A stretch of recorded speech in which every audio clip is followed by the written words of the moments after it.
KKD law channel में आपका पुनः स्वागत है।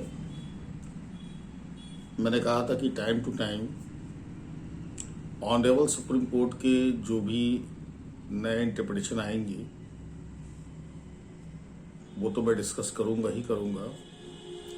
बीच बीच में कुछ इंटरेस्टिंग बातें भी आपको मैं शेयर करूंगा।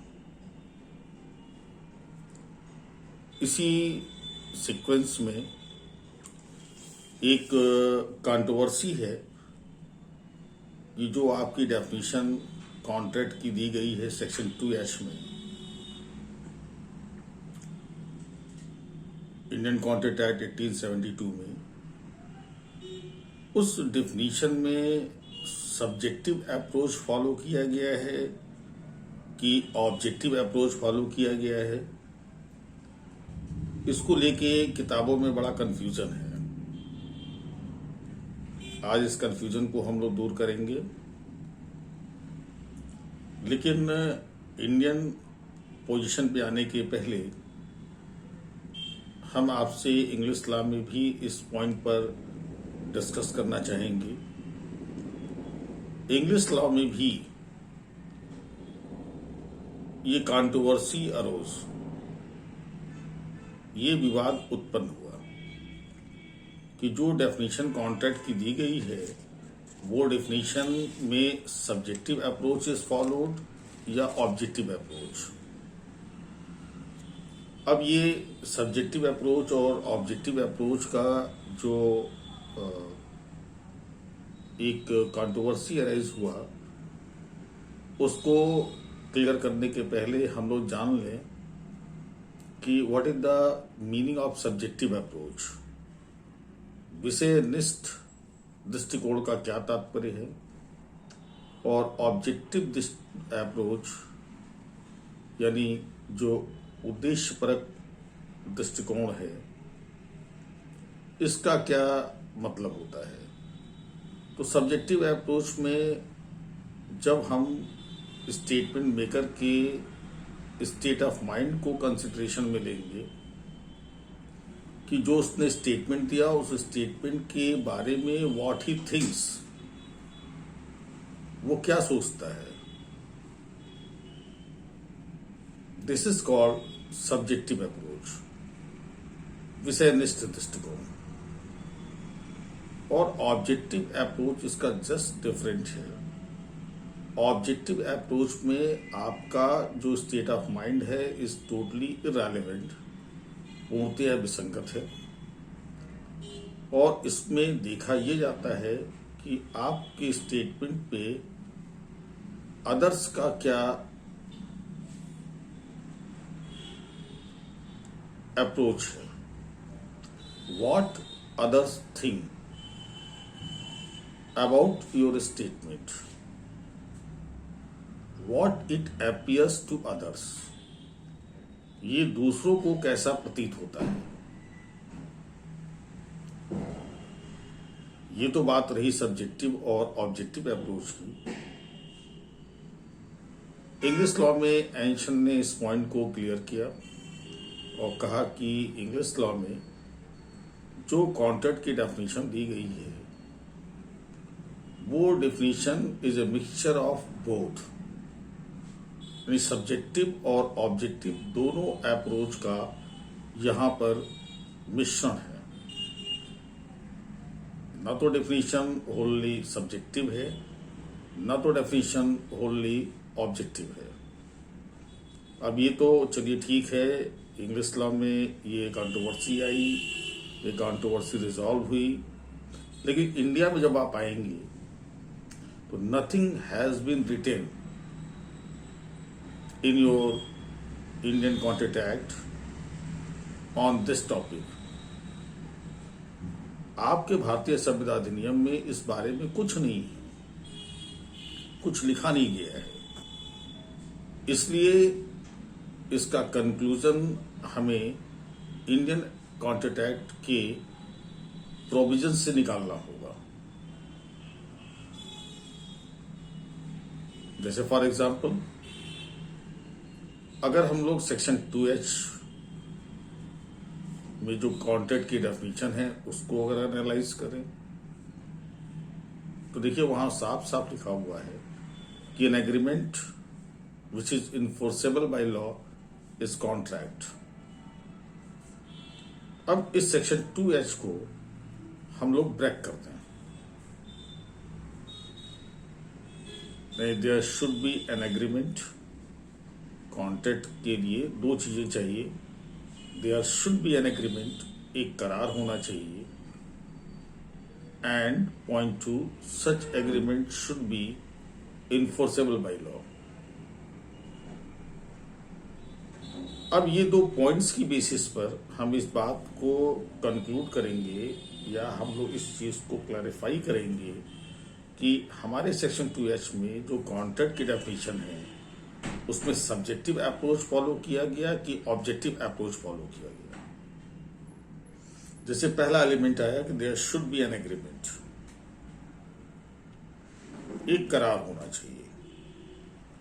अब करार में क्या क्या चीजें रिक्वायर्ड हैं, what things are required for making an agreement. तो आप जानते हैं कि देयर शुड बी 2 पार्टीज, 2 पक्षकार होने चाहिए और उन पक्षकारों में कॉम्पिटेंसी टू कॉन्ट्रैक्ट होना चाहिए, संविदा करने की क्षमता होनी चाहिए। दूसरा है कि there should be a proposal by 1 party, एक पक्षकार के द्वारा प्रस्ताव दिया गया होना चाहिए। एंड थर्ड कि there should be an acceptance by the other party, और दूसरे पक्षकार के द्वारा स्वीकृति होनी चाहिए। And fourth, there should be free consent between the both parties, दोनों पक्षकारों के मध्य स्वतंत्र सहमति होनी चाहिए। अब हम लोग एक एक जो एलिमेंट अभी 4 ये लेके आए हैं, इनको 1 बाय 1 करके हम लोग इस पॉइंट पे ऑब्जर्व करेंगे कि इसमें सब्जेक्टिव अप्रोच फॉलो किया गया कि ऑब्जेक्टिव अप्रोच फॉलो किया गया। जैसे आप पहले पे आइए कॉम्पिटेंसी टू कॉन्ट्रैक्ट। तो who are competent for making a contract, संविदा करने के लिए कौन सक्षम है, ये तो आपका लॉ बताएगा। Law provides who are competent to contract. इसका मतलब यहां पे ऑब्जेक्टिव अप्रोच फॉलो किया गया।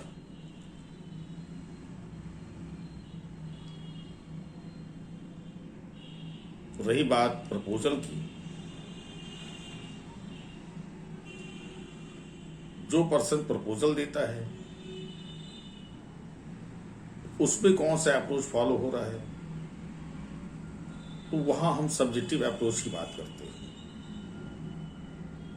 हम एक्सेप्टेंस पे सब्जेक्टिव अप्रोच की बात करते हैं।